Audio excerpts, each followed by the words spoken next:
Radhey Radhey. On the topic of the nature of God and soul relationship, I initially explained that the word sambandha, literally translated as relationship, but in Sanskrit, this word sambandh has a very specific meaning, and that is complete relationship. Another way of describing it, eternal relationship. So on the basis of this meaning / definition, I shed light on the nature of relationships in the world. In essence, all relationships in the world are transient, short-lived, fleeting, and even for the time that we do have a relationship with anyone in the world, it is centered around selfishness. We, as individuals, we aspire, our desire is to fulfill our own self-interest with the aim of receiving, with the aim of making ourselves happy. So everything that we do, every action that we perform, every thought that crosses our mind is centered around our own happiness and not the happiness of anyone else.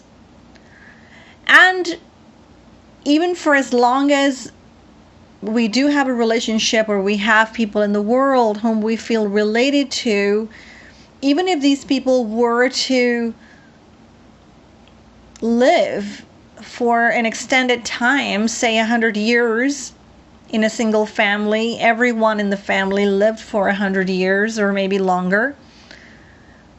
But eventually, everyone at the end of their life will go to their own respective destination or receive their next birth based on the karmas or the actions that they performed. So even if people have been together, even peacefully, in harmony, even so, these relationships are still transient. They're still limited for a limited time and not eternal. So these are mortal relationships, not immortal. Now, so anyway, one thing is confirmed, that all relationships in the world are simply limited. With that said, the only true relationship that an individual soul can have is with God.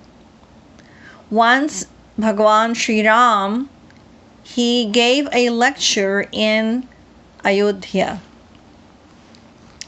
एक बार रघुनाथ बुलाए, गुरु द्विज पुरवासी सब आए.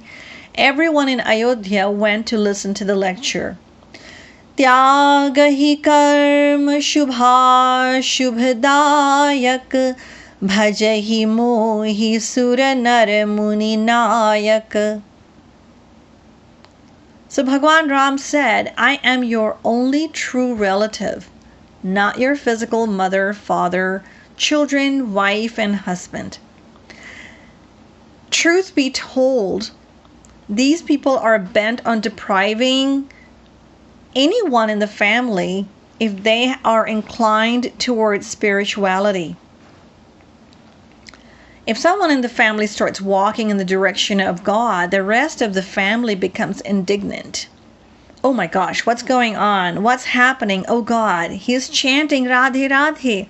Hold on. But You yourself sent him to the ashram, did you not?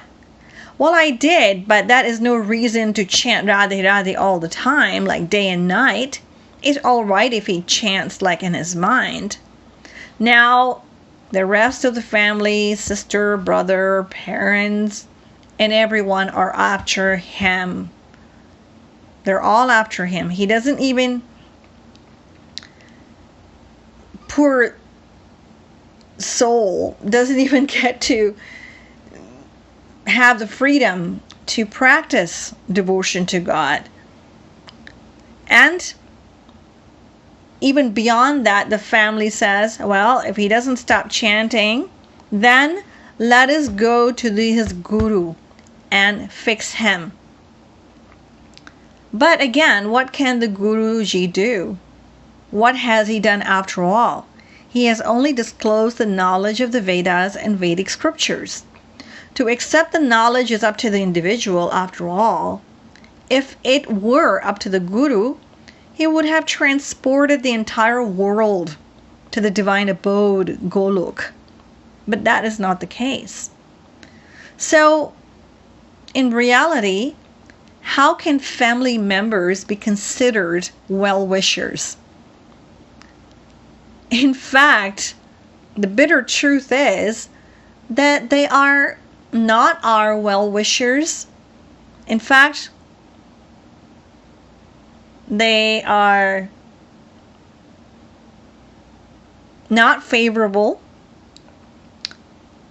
As Tulsidas ji said to Meera, Tajiye tahi koti bairi sam yadyapi param sanehi jake priya na ram vedehi. Renounce even those, even if they are near and dear to you, if they do not have love for Ram and Sita. So the worldly people do not know where happiness actually truly lies. How can they give us happiness? How can a blind man show the path to another blind man? This is easy to understand. The relationship we have with God is without a beginning and without an end. Why? Because we are His fractions. Mamaivansho jivaloke jivabhutah sanatanah chinmatram Shri Hareransham. We are a fraction of God. We are His children also, as it is stated in the Vedas, Amritasya Vaiputraha. Not only are we His children, but Eko Havai Devo Narayano Mata Pita Bhrata Nivasah Sharanam Suhrit Gatihi. The Vedas are saying that God alone is our all in all. He alone, not He also. We are the soul, remember? This is the very basic knowledge. I am the soul, not the body. When we accept this, then who is mother, who is father, who is brother, who is sister, who is wife, who is anyone to us in the world? All these people are related to the body, not to us, the soul. So, to conclude, the relationship of God and soul, it was, it is, it will be forever, because it is eternal. It was, it always existed, it exists even now, and it will forever exist. And because God is eternally blissful, only God alone can bestow that happiness that we have eternally sought. And so through all of our endeavors, through all of our interactions, through all of our relationships, we are, again and again, we are being pointed in that direction of where it lies. And it lies in God alone. So our true relationship is only with God.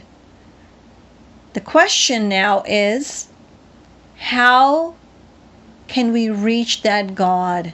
What is that path that will take us to God? And how are we to tread that path? What is the practice that we have to perform in order to develop and establish a relationship with that God, whom we have turned away from since eternity? So these questions will be answered in my upcoming talks. This is the last of the on the topic of the nature of God and soul relationship. श्रीमत सद्गुरु सरकार की जय, श्रीमत युगल सरकार की जय, जय जय श्री राधे, जय जय श्री राधे, जय जय श्री राधे.